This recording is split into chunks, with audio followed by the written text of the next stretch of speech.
So I just went to the main camera that is recording right now, and it actually wasn't recording. So for the entire duration of the video, it's only going to be an overhead shot. I deeply apologize. I cannot believe I forgot to hit the record button, but you guys still get a little bit of me, right? So hopefully you guys enjoy the video, and until next time, thanks once again for 70K.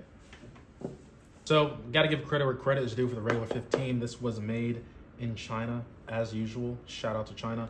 We're not going to get the unboxing knife because this is just a basic iPhone, to be honest with you guys. So let's go ahead and get this revealed. Now this is a baby blue. I honestly think that the rails are like silver, if anything.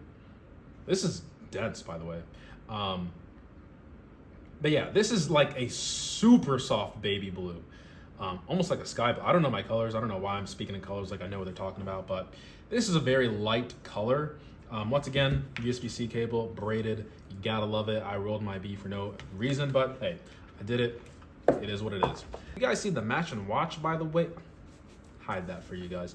I don't know how I feel about this color. I've said this before in my first thoughts when Apple first revealed the iPhone 15. I do think they should have neutral colors no matter what, black and white, and then have your fun colors. This is the closest thing we have to white or even silver. Honestly, not the biggest fan. It's definitely different, I will give it that. For some reason, it feels heavier than other base model iPhones, but overall, once again, the color, not the biggest fan. If you're in the US, sorry, no SIM card tray. You just get a smooth side.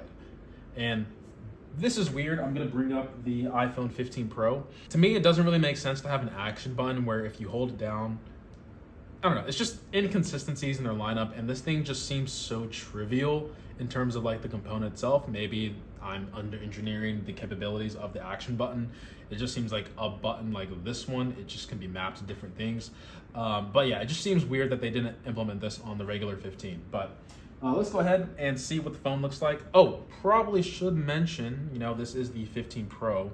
The regular 15s on the left-hand side now has the dynamic island. So across the board, we're getting dynamic island on the iPhones. You don't get always on display on the regular 15, unfortunately. So if I were to lock the screen here, it goes to the always on mode, and then this, you just get the off. Okay, so let's get this phone set up here. We do have 60 Hertz. That is a, you know, it's a valid reason for people to complain. I'm definitely not the biggest fan of it either, but it's Apple. They're, as much as you want to push and shove Apple, they are kind of going to do whatever they want unless legally they are bound to. You know, once again, thank you to the EU for giving us the USB-C port. Much love, like unbelievable amount of, like, if I could give my life to you guys, I wouldn't, because it's not that serious, but you know, we do have the USB-C on the iPhone thanks to the EU. So just testing out the dynamic island on the regular iPhone 15. So if I were to push this down, it goes over to the silent mode, click it up, it's there. I actually like the dynamic island. I've got to say, it's better than the notch that we had. Is it a dot that we see on the, this is not the Ultra. Where did my Ultra go? It would have been nice to have like a dot interface that we see on the S23 Ultra. If you guys didn't tell, it's like right there, but you know, it is what it is. It's not the biggest thing in the world with this dynamic island here. It does have, you know, the capability to expand and do kind of fun animations and stuff like that. But you know, yeah, would have been nice to have a dot. But anyway, let's continue on with the unboxing experience, and let's just get right into the phone, do some of my testing. All right, we are inside the iPhone now. So I've been talking for a little bit now, and I'm kind of losing my voice from just being so excited of using this phone. But let's just go ahead and hop right into a YouTube video and see how the speakers sound, as well as how does the display look. Let's just open up YouTube and focus on that, right? Let's walk through another city. I just downloaded the app. Why? Okay. YouTube, fix your platform, YouTube, for the love of God. What the heck is this? Making moves. Okay, I'm not interested. Just give me a 4K video. The best HDR. I'll be the test of that.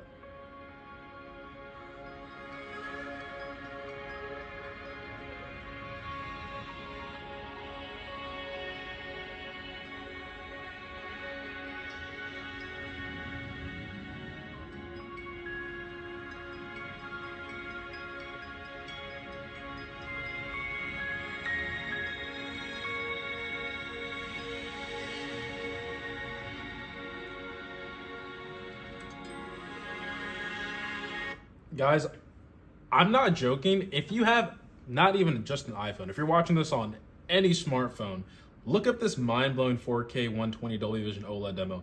This looks amazing. Like, oh my, the amount of detail and the OLED, you already know, black, you don't gotta say it anymore. It's just the amount of contrast and detail.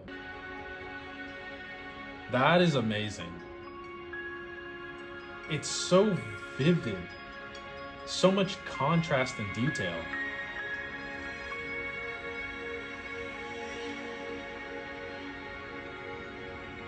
This is phenomenal.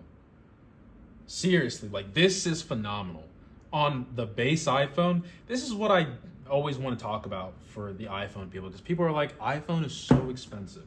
It's so expensive. They don't make any entry models.